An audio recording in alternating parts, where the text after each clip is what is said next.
for kills are down. Only Ariel and Sonya remain. And we have yet to pay attention to the Punisher here at 8%.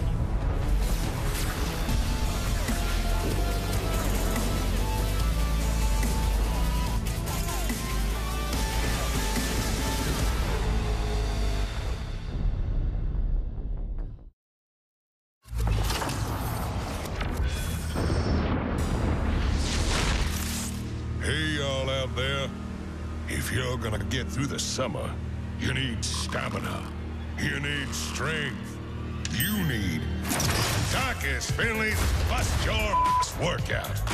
You want a beach body for the first time in your timid little life? Well, I got the toughest fitness program in the multiverse. But you cannot argue with results. I guarantee I can turn anybody into a rock-solid hero! Looks like you need a timeout. Takis Finley, Bust Your Ass, and Takis Finley are not responsible for damage inflicted by cannonballs, ghost pirates, enemy minions, garden terrors, web weavers, dragon knights, or immortals. Please consult the support class to determine if Bust Your Ass is right beam. All sales final. As I was saying, I can transform any... Now listen, you know none of this is legally binding, right? Hell, it's all about summertime.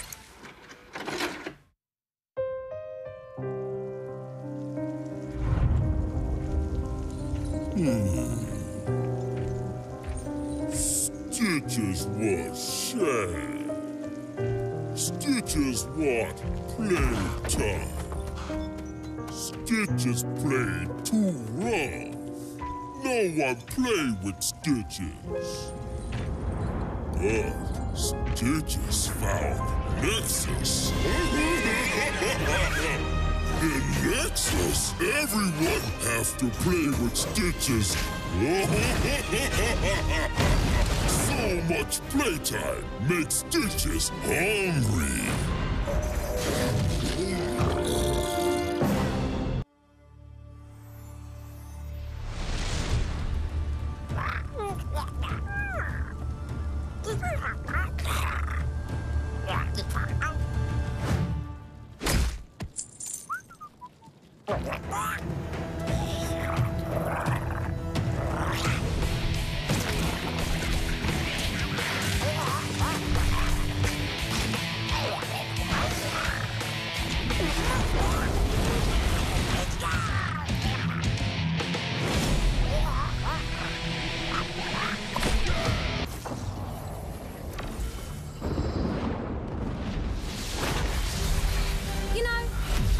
Scrapes and adventures than I can count.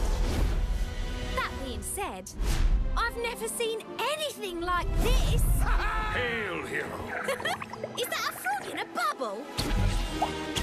Oh gosh, they are so cute.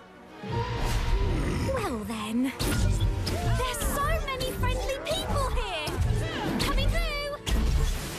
Love the hair. Oh, the cavalry's here! This place is awesome! I found some Vikings! Wow, you're big!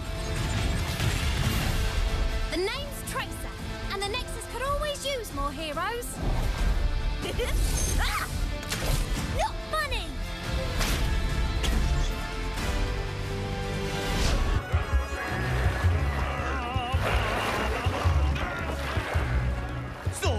One day I wake up to find that me and my friends are lost. Again! No one said it was your fault, Olaf. But if there's one thing we're good at, it's... getting lost? No, Balog, we're good at... Now what? Listen, I'm trying to say that if we stick together, there's no obstacle. Oh no! Back up! Oh no! Like I was saying, if we work as a team, the three of us, we can accomplish anything. Don't mess with the Vikings. That's right. Oh, Eric, I gotta go, Ramona. Please. Now? Could Couldn't you have gone before we left? Shout out to production for the happy birthday. Thank you so much. You guys are amazing. All you do for HGC. You also got me a cake. I'm ready to have some of that in between the series, but I'm also ready to get the next game in this series underway because what is happening? I don't really know. I'm gonna be honest. I do know. Like in my head, it's Even in Death is finally holding again more than just moments of the great decision making and kind of play that they can show at times. A lot of it's coming down to the draft. I feel like this is a bit of No Tomorrow. Finally, somebody has found kind of like the weaknesses, specifically when looking at some of the drafting choices that they make and a bit of the limited overlap. Specifically, I feel like with Equinox on some of those heroes, and I didn't think Even in Death would be the team to push that kind of weakness of No Tomorrow. I'm glad somebody's doing it, but it does really mix up. If Even in Death wins this game, it makes it so much more important here. The next series that we see for No Tomorrow to be able to play against Roll20, it's almost a must-win at that point if they want to go to Western Clash. Yeah, it gets hairy. It gets a little weird. It gets strange, but it also would potentially mean that Roll20 is still in as well. So Roll20 right now should be cheering for Even in Death. Even in Death fanboys right there. Number one fan. All right, we've got the battleground. And it's a strange one, my friends. One we don't often see, and when we do see it, it's from Tempo Storm, but now Even in Death, picking Warhead Junction. Oh my goodness. Again, a major transition. And it's an Illidan map, one that I expect them to try and focus some, abuse the fact that they have the Illidan factor over No Tomorrow.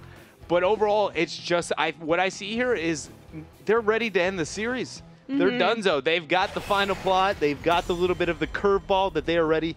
They can get the for sure win, and they want to take out No Tomorrow 3-0. No Tomorrow's got to be the one to kick off the bans. A lot of things to be afraid of. But again, Illidan Malthael, anything that Homicidal can touch has to be so very scary. And they go with the Illidan. No Tomorrow did beat, Tempo Storm with Task Tracer on Warhead Junction when they played versus each other there. Even in Death, they're like, no thank you. We will not let you have Tracer, but Talking Trees does get Genji. That does leave up the Tassadar, though, if they want to pick that up. Granted, there is no Illidan or Tracer immediately that they would want to go with, but it can help off that Ariel double supporting style play. Even in Death hasn't been the team to go into the Tassadar direction too much, so, again, they're going to hold true that they don't want to pick that up. They go with the Uther, and they go with the Dahaka.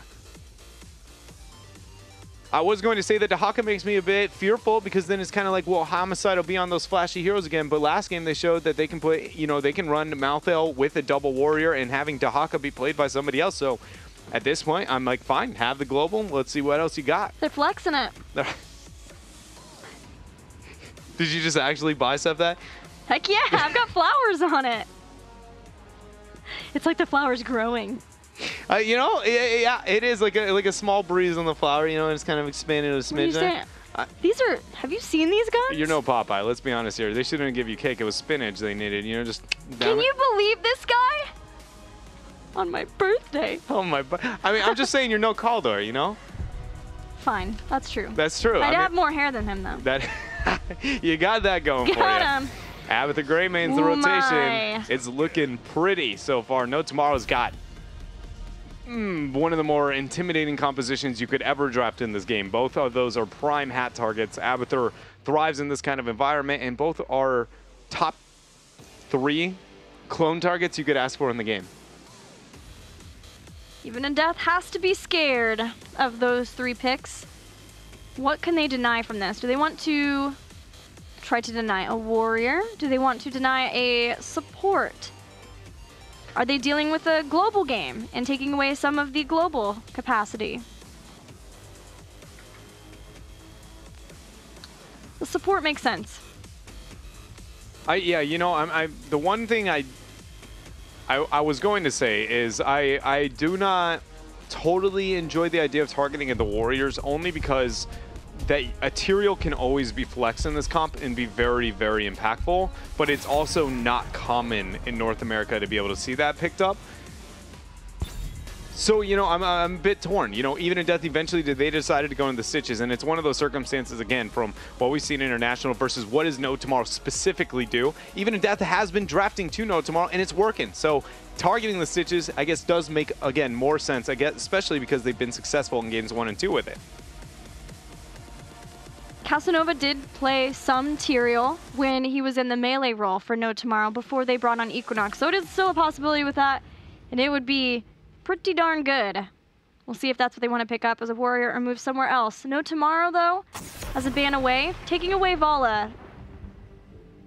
Not Ariel. So even in Death still could go Uther, Ariel, and something else, just not with a Vala. I hope they don't. I really hope that they don't, just because the map doesn't accent it that well, and you've played it twice, both of your game, or you haven't played it yet against No Tomorrow, and you're winning. You know, why go back to, you know, the strategy that you've definitely ran multiple times against North American teams and it began to struggle? If it was a smaller map, I wouldn't mind it as much, but because it is so big, I would like just get Malthael or something high impact there, even if it's a Zeratul, something for Homicidal to be all over the place and creating chaos in the ranks of No Tomorrow. You said create chaos, and I don't know why, but a certain mage popped into my head. I feel like this is really obvious, and it's just whoosh right now. Medivh. Yeah, that's a good point. Yeah, Medivh would be able to do that. Cassia, I like that. That meets that kind of parameter I was setting up before, the Anubarak 2. It works well into the double melee on the other side. Not only is it meeting that role of, like, I want the high impact homicidal, it's even synergizing with being able to deal with what No Tomorrow's drafted. So that was a very good turn for Even in Death. One that I didn't know that they would be able to if they would be capable of having, and now it's back to 50-50, I feel. Well, let's see what No Tomorrow can choose here to sway your percentages. We're looking for a warrior, we're looking for the support. Rhaegar is an option now for Tiger, but so is Karzim when you think about Tiger. Yeah, a little bit of anything could be the option here. I do expect him to go not into Karzim, only because it just, the blinds coming up from the other side, the lockdown, it doesn't add up to me, especially because Greymane and Genji both thrive whenever they get that ancestral healing. But you're right, he has flexed so much in that role. Arthas is locked down for the front line to slow the melees. Definitely expecting Rhaegar. Yeah. Giving a burst heal for either Genji or Greymane when necessary. He's gonna risk but it, he's man. got the burst heal of his palms, and there's one person we know who likes to hit palms and does hit palms, it's Tiger. Now I just need something that is a backliner with AoE damage and is self-sustaining. Man, he's picking Karzim into Cassia, That's too. what I'm saying. That's where I was like, I did not think even Tiger JK of all supports would not even be able to risk that, because he's got three legendary ancestral targets. He's got a blind where he's not going to be too comfortable behind it. It's just everything about this game screams the Rhaegar, but when all is on the line, a lot of importance into this game. No Tomorrow is going to go back to what they know best, and it's Karzim for Tiger. Even yesterday, Tempo Storm drafted Lili for blinds against a Karzim too, and it worked out for Tempo. They ended up winning the series. At this point, I mean, legitimately, anything that is not going to die immediately, again, to the dive capabilities of No Tomorrow, I feel like, again, I resort to the Tychus to be defensive, but it doesn't have to be. Where they go. They're going to go with the double supporting and go and commit to the Brightwing. I was a bit hesitant to suggest that, just because Even in Death does commit to it a lot, and it's a double-edged sword here. The Brightwing survivability conundrum is now going to be Brightwing will be probably one of the highest impact heroes in this game, or will be one of the lowest impact heroes, because there are so stinking many melees on the opposite side. That is where Brightwing is going to have an absolute heyday. None of them have the hard CC that can stop her from getting Emerald Wind and teleporting. So you'd immediately go like, wow, you are going to ruin the opponents. But they also have extremely high damage, like really, really high. One Greymane, like cursed bullet into a Genji Shuriken combo. Like, I mean, you are going to essentially 100 to 0 her before she can Emerald Wind. So this is like a lot of pressure now to whoever's going to be playing the Brightwing. And that was why I didn't want to suggest it. It's just, yes, this is Even in Death play style, but is it going to be able to survive and hold its own? Looking at it, I think it will. I want to say that it will. But we're going to have Frozen X on the Brightwing because we do have the double support. And it's just, I don't know. Emerald wins are going to be amazing or, again, so lackluster whenever you see this many melees. Yeah, they've got to be on point. We've seen them being even in death struggle a little bit with their Brightwing, mainly in that they've lost her when she is laning. But the good thing for even in death is they're pretty quick on the uptake of realizing when they're going to lose her and try to make something happen with it. And this is a battleground where you can do that because it's so large. If you've got everyone else somewhere else, you can push in and take some structures down, open up a way for you to get more damage with a boss or with some nukes later on. We're ready for this game. It's a scary one for No Tomorrow. They are down 2 games versus even in death. Let's see if they can bring it back. No room for error for No Tomorrow, but even in death has a lot of things, risks they can take. And they've done so a little bit. Lutano, in fact, is going to be on the Cassia. So instead, not going to rotate Homicidal onto possibly that hero. It makes sense considering they committed to that double support, but again, I wanted to see that. Again, Homicidal and those heroes is when they thrived in games 1 and 2. Was hoping to see it for game 3. And meanwhile, in No Tomorrow, Trees on Genji is a place where they have thrived in the past. Yeah, his Genji is probably, I'd be willing to say, I think, top 3 that we have here in NA. He really does, always has a huge impact here for the team. My eyes are on Tiger. We talked about it, probably, I mean, for me, very much the best Karzim we have in North America. And now he has picked it, again, a very high-impact game against a very difficult composition and over other supports that, again, like the Rhaegar that we've seen from so many others. Blinds from Cassia will be an issue for him. Polymorphs potentially at a time when he would like to be hitting a Divine Palm or a Radiant Dash out. With so many melee. The Emerald wins splitting apart too, potentially pushing away Karzim in a way that he can't get in for a save either. He's got his work cut out for him. But No Tomorrow are starting off with trying to get some siege damage done. Even in death are doing the same in the bottom. And there it is, Talking Trees on his Genji. 4-2 in the record, but a 14 KDA. My goodness, Talking Trees. No Tomorrow has moved up to the 4, even in death. Looking at what they've got done here in the bottom half, they are quite a pretty significant amount behind that of No Tomorrow. This trade is one of those situations where it's a bit of a double edge just because No Tomorrow is going even with that of even in death, and again, with the Abathur composition, you expect to fall behind, so you'd be like, No Tomorrow's pulling ahead, but also they're losing structure, so Abathur can't move out and get that experience in the later stages of the game. It's a bit, again, it's kind of, you normally would say this is the advantage, but it really isn't because Abathur can't do as much whenever the map is open. Cassia does more damage to blinded targets, and you can't do that to a fort, so it takes a while to take down a fort there. Yeah, no longer having the splash damage over into structures essentially made her race potential from I'm #1 to I'm just another hero, really.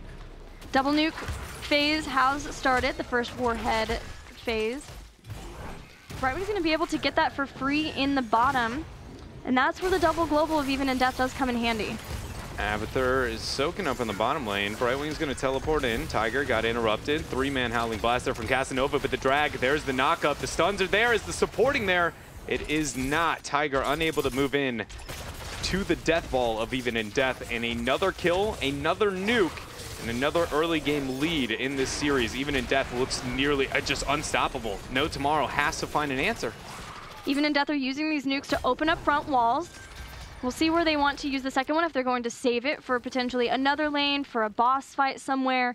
But opening up the walls means that Abathur's a little less safe, a little more worried to push out and to try to soak in different lanes. And with the fort already being gone in the bottom lane, finally, even in death taking that out just before the nuke phase, it does limit places for Abathur to feel safe in soaking with his body. Yeah, did we touch up on Hal's Hammer, the Lightbringer here? Because nope. that is a talent that I'm not going to say it hasn't happened, because it very much has. Specifically, Kenmo, when he was playing on Aventic on Infernal Shrines, would take this talent after the rework. It's just essentially getting your basic attacks in. Once you manage to do so, your auto attacks will reset the cooldown, much like Hardened Focus, or excuse me, Battle Momentum used to for things, but it's only with his Hammer of Justice. So if we see how being able to get a couple auto attacks, we can expect that CC lockdown to be improved, and with so many melees on the other side, it makes sense. It does, and that talent was actually recently buffed a long time, or in the same patch where Benediction was nerfed and the cooldown was increased there. So that increases the cooldown reduction just a little bit more off of the basic attacks, and it will help out a lot versus the so many melee composition of No Tomorrow, both in trying to slow them down, but also in having places for easy people to attack with your basic attacks. So as we see, as I would say norm for North American Warhead Junction, one team prioritizing the top half, the other prioritizing bottom. Even in Death has made it all the way up to the keep, but No Tomorrow hasn't done so with top, but they got the boss pushing up there instead. Casanova has the Abathur hat, questioning if he wants to move in, but they're going to force this, even being down a member. Homicidal now has got the stalk in. The Mule wailing away there onto the keep. Nobody has the range to get back there and kill it, Gilly, because they're all melees. Everyone is a melee, except for just Greymane and Genji. Yeah, it's a frustrating point for Even in Death because they want to have permanent damage on top of this keep, but Abathur has Mule and is able to pick it up now, but hitting a drag, taking out Karzim. Now Frozen X is coming in, and all 5 members of Even in Death are in the bottom lane.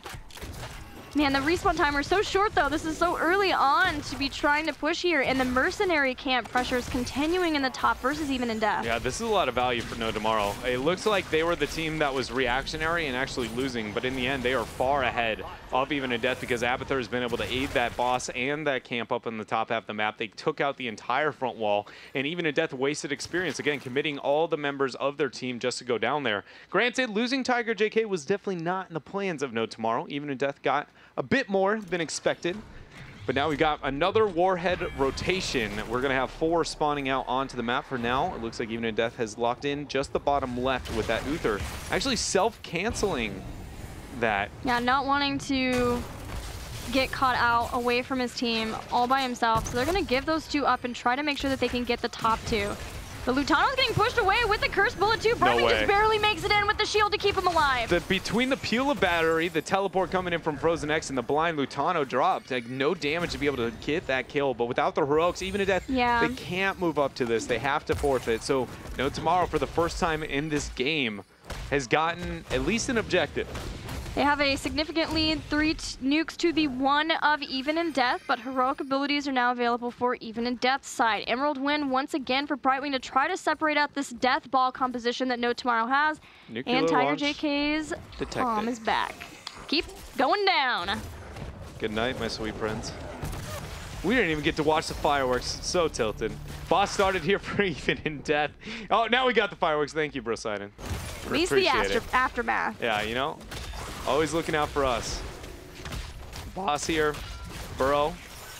Everybody knows this is happening. It's just who is going to get it is the question. Emerald win has got to be a talking point here. Nuke's going down, Gilly. He's not on that point at all, but he's phase shifting on top. They've got it with the nuke as well. They haven't used Emerald Wind just yet, but there it goes down. Jason's clone will be dealt with in short order. A drag ensures that the palm goes off for Casanova, so he'll stay alive for now, but he is not in a position to try to survive this at all. Talking Trees uses Dragon Blade just to disengage. And now it's full retreat. It's just what can Even Death get? They're not done. They're going for it. There's sadly no shrubs there to be able to abuse Battery with that final Burrow charge. He has consumed all of his mana. Even in Death, though, they want this keep that has been muled up over the long run. They've got the boss behind them. 7.5 minutes in, it looks like they'll be able to pick it up and restore the balance of structures, but No Tomorrow can fight back, move past this boss afterwards, and look to force this fight pretty easily. Let us know who you think is going to win this game. If it's Even in Death, they'll win the series, their first series of all of HGC, and they are in a prime position to do so, being able to take down their own keep, get some catapult pressure going. No Tomorrow are hoping to continue this fight. It is Hao who's going to hang out there and be the sacrifice for Even in Death so that the rest of the team can get away. Yeah, but that's another case where No Tomorrow wasn't necessarily forcing that chase like they did the last couple of times. A bit, I guess, scared is the way I'm going to word this here for No Tomorrow. Not nearly as confident in their decision-making in their rotation, because this is a team that we talk about. They're known to always be making something happen on the map, but think back to the series. How many did it feel like they were, in fact, not reacting to what Even in Death was doing? And until I feel like they gain control of the steering wheel once more, this is just the Even in Death show. Yeah, whether it is an off day for No Tomorrow or that their momentum has been put the brake pedal on from Even in Death, something does seem to be slowing No Tomorrow down. It may just simply be getting a win in the game after game number 1, which is not such like a change, this. but this might be the start. No But- tomorrow, if they could win this fight, they would already be in such a great spot because that keep is down. They're keeping their eyes on it. Even in Death has huge advantages in chokeholds Cursed like that, bullet. though. Homicidal received way too much pressure. Right wing. She's coming in. They're going to get on the point. Battery wants to come back in. Lutano is fairly low in health. They've Watch got the the stun wind. hit down on top. There is the Bright Wing with the Emerald Wind. Jason's being separated out. Talking Trees is going to get away. No tomorrow, steal the camp, but don't get much more. They're going to try and pursue a little bit further here. Casanova can get a Howling Blast. Frozen X, no! Just far enough away to not let No Tomorrow be able to move up. And now it looks like everybody's backed out. They're considering a bit more onto the Warheads. Tiger JK able to pick up his. And we got Dahaka up on bottom, locking down that Warhead. I was going to say, in chokehold fights, I honestly give a huge advantage. As long as Emerald Wind goes off, it will win that fight every time. So, like, I respect No Tomorrow trying to catch somebody off guard, but no world do I move into that and go, this is our fight, unless I can 100-0 somebody. And so they need to be very careful with fights like this between, again, Cassia and the Emerald Wind coming up in 10 seconds. The damage is there. Palm, can it go down? Equinox does not get the Palm Pro. Boss finishes it at the very end, and now No Tomorrow is on full retreat. Max range drag to finish it off. Everything is crumbling apart here for No Tomorrow. Yeah, Equinox was so close to getting that palm to proc. It just wasn't quite there for them, even with the poison damage. Jason's doing what he can on the clone, but even in death, they're going to steal a nuke away too. They have 2 nukes. They're getting the boss. Things are getting better and better for even in death in this game. What is the outcome of this boss is the biggest thing here. There's 2 Warheads. And the boss is only 10 minutes into the game. It's though Warhead is a weird map, is how it's played out in North America, because we see keeps and catapults, but these things don't really begin to matter until the later stage of the game. The bosses as well. So this is really up to even in death. How many resources, how many Warheads do they commit with it, and what does No Tomorrow want to do to kind of stop this bleeding? Are they all going to overreact and commit to defend up on the top keep? For now, they're trying to get picks through mid. They were unable to do so here. Nice plays coming out from Frozen X and Homicidal. They'll at least be able to proc adaptation to be used there from Homicidal. Homicidal will stay alive. The boss is going to continue forward here after taking down the fort. Even in death, not using their warheads here. They have already established the lane in which if they win the game, it will be through. And that is in the bottom. That boss will be up in 20 seconds.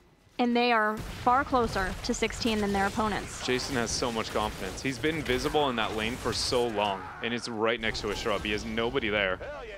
Homicidal could commit at any moment. I'm sorry, this is all I've been... the whole time, I couldn't hear a single thing you said because I've been like, Jason, are you sure That's all right, you want to go out that far? I was just remarking that the bottom boss is ready.